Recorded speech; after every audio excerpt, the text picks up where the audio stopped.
உங்களுக்கு பிடித்திருந்தால் லைக் பண்ணுங்கள், ஷேர் பண்ணுங்கள் மற்றும் சப்ஸ்கிரைப் பண்ணுங்கள். வாங்க வீடியோக்குள்ளே போகலாம். ஸோ இன்றைக்கான வீடியோவில் நாம் என்ன பார்க்க போகிறோன்னா, பேக் செயின் ஸ்டிச் தான் பார்க்க போகிறோம். நார்மலாகவே செயின் ஸ்டிச் எப்படி பண்ணணுன்றது நிறைய வீடியோஸ் போட்டிருக்கேன். ஸோ இது ஒரு பேக் செயின் ஸ்டிச்சே எப்படி பண்ண போகிறோன்றது தான். ஸோ இப்போ பார்த்தீங்கன்னா, ஃபர்ஸ்ட் எப்பயும் செயின் ஸ்டிச்சுக்கு எடுக்கிற மாதிரி ஒரு லூப் எடுக்கணும். எடுத்துட்டு அந்த த்ரெட்டோடைய செகண்ட் லூப்பை ஃப்ரண்ட்டில் வைக்கணும். ஓகேவா? ஸோ எப்படி ஒரு நார்மல் செயின் ஸ்டிச் போடுவோமோ அதே பேட்டர்ன் தான் ஃபாலோவிங் அப். ஆனால் கொஞ்சம் பேக்வேர்ட்ஸ் பண்ணி ஃப்ரண்ட்டில் போவோம். ஓகேவா? ஸோ செகண்ட் லூப் பார்த்திங்கன்னா நான் ரெண்டாவது செயின் ஸ்டிச்சாக போடுவேன். ஓகேவா? ஸோ குட்டி செயின் ஸ்டிச் போடுறேன். திரும்பி அந்த குட்டி செயின் ஸ்டிச்லேருந்து பேக்வேர்ட்ஸ் ஃபர்ஸ்ட் லூப் இருக்குல்ல, அதுக்கு மிடில் இல்லைன்னா அதோட கார்னரில் ப்ளேஸ் பண்ணிவிட்டு திரும்பி அங்கேருந்து பெரிய லூப் எடுத்து செகண்ட் லூப்பாக வைப்பேன். ஓகேவா? ஸோ நீங்கள் நல்லா கவனிச்சிங்கன்னா உங்களுக்கு புரியும். ஸோ ஃபஸ்ட்டு ஒரு லூப் எடுக்கணும். அதோட கார்னர்லேருந்து செகண்டாக குட்டி செயின் ஸ்டிச் போட்டு அந்த குட்டி செயின் ஸ்டிச்லேருந்து அப்படியே பேக்வேர்ட்ஸ் எடுத்து ஃபர்ஸ்ட் லூப்போட மிடில்லேருந்து திரும்பி ஒரு பெரிய செயின் எடுத்து அதை செகண்ட் லூப்பாக பெருசாக போடணும். ஸோ இந்த பேட்டர்ன் தான் பேக் செயின் ஸ்டிச்சுன்னு சொல்லுவாங்க. ஓகேவா? ஸோ இதுக்கும் நார்மல் செயின் ஸ்டிச்சுக்கும் என்ன ஒரு டிஃப்ரென்ஸ்னால், செயின் ஸ்டிச் நார்மலாக போட்டோன்னா அதில் இந்த இன்பிட்வீனில் இந்த பல்ஜ்டு தெரியாது. ஓகேவா? ஸோ ஒரு பின் பேஸ்ட் பண்ண மாதிரியா இன்பிட்வீனில் எம்பர்ஸ்டாக இருக்கும் கொஞ்சம் பார்த்தீங்கன்னா. ஆனால் நார்மல் செயின் ஸ்டிச்சில் பார்த்தீங்கன்னா அது இருக்கவே இருக்காது. ஸோ இதுதான் ரெண்டுத்துக்கான வித்தியாசம். இது ஒரு மாதிரி ஆர்க் மாதிரியாக போயிட்டுருக்கும். அது நார்மலாக கர்வ் ஷேப்பில் முடிஞ்சிடும். ஓகேவா? ஸோ இப்போது நம்ம இதுலேயே பீட்ஸை எப்படி வச்சு பேக் செயின் ஸ்டிச் போடலாம், ஜம்கி வச்சு எப்படி போடலான்றது கண்டினியூஸ் பார்ப்போம். ஸோ ஸ்கிப் பண்ணாமல் பாருங்கள். நீங்களும் ட்ரை பண்ணி பாருங்கள். அப்போ தான் உங்களுக்கு இது புரியும்.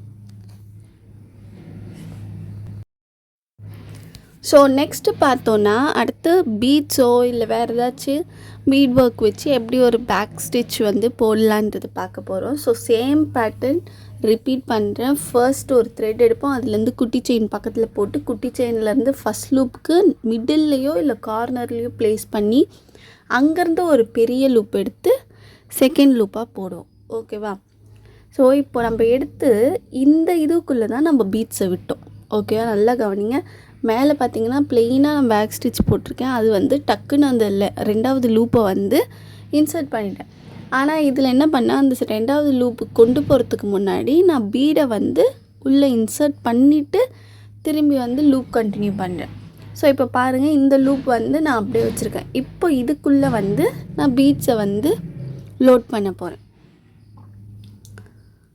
ஸோ இது எதுக்காக போடுவோம் பார்த்தீங்கன்னா, ப்ளவுஸோட ஃப்ரண்ட்டில் இருக்கும்ல, ஃப்ரண்ட் நெக் இருக்குல்ல, அந்த நெக்கில் சிம்பிளாக ஏதாச்சும் டிசைன்ஸ் போடணுன்னு நீங்கள் நினச்சிங்கன்னா இதை நீங்கள் பண்ணலாம். ஓகேவா? பைப்பிங் வைப்பாங்க. ஸோ அது மாதிரி பேட்டர்னில் தான் இது ஃபாலோ ஆகும். ஓகேவா? ஸோ இது மாதிரி டிசைன்ஸ்லாம் போடலாம் ப்ளவுஸ்க்கு.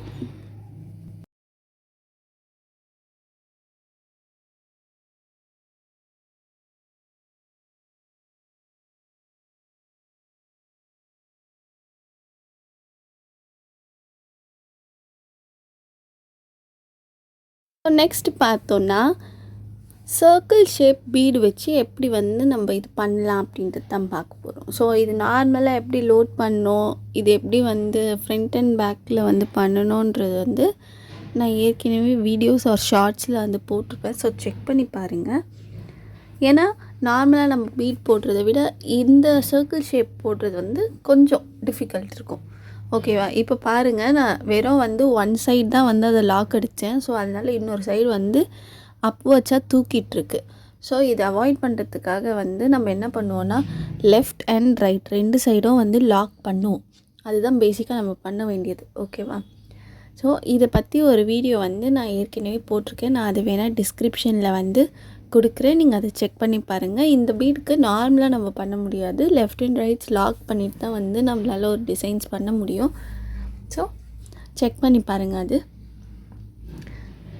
ஸோ இப்போ பார்த்தீங்கன்னா இதுலேயே உங்களுக்கு தெரியும் பேக்வேர்ட்ஸ் எவ்வளோ டிஃப்ரென்ஸ் இருக்குது நார்மல் செயின் ஸ்டிச் கூட அப்படின்றது. நார்மல் செயின் ஸ்டிச்சில் நடுவில் அந்த என் நாட் மாதிரியான கான்செப்டே வராது. அண்ட் கர்வ் ஷேப்பில் வந்து எண்ட் ஆகிடும். இதில் பார்த்திங்கன்னா வந்து ஃபுல்லாக ஆர்க் மாதிரி இருக்கும். ஸோ இதுதான் ரெண்டுத்துக்கு டிஃப்ரென்ஸ். அது கம்பேர் பண்ணும்போது இது ரொம்ப பெஸ்ட்டாக இருக்கும் டிசைன்ஸில் பார்க்க. ஸோ இது பார்த்திங்கன்னா நார்மலாக இப்போ ப்ளவுஸில் ஒரு டிசைன் பேட்டர்ன் ஸ்டார்ட் பண்ணுறோன்னா 2 chain stitch or 3 to 4 chain stitch போட்டுட்டு தான் நம்ம என்ன பேட்டர்னோ அதை ஃபாலோ பண்ணுவோம். ஸோ இந்த டிசைன்ஸ் போட்டாலும் வந்து பார்க்கறதுக்கு வந்து யூனிக் லுக் கொடுக்கும். இந்த வீடியோ பிடிச்சிருந்துச்சுன்னா லைக் பண்ணுங்கள், ஷேர் பண்ணுங்கள் மற்றும் சப்ஸ்கிரைப் பண்ணுங்கள். மீண்டும் ஒரு வீடியோவில் சந்திப்போம்.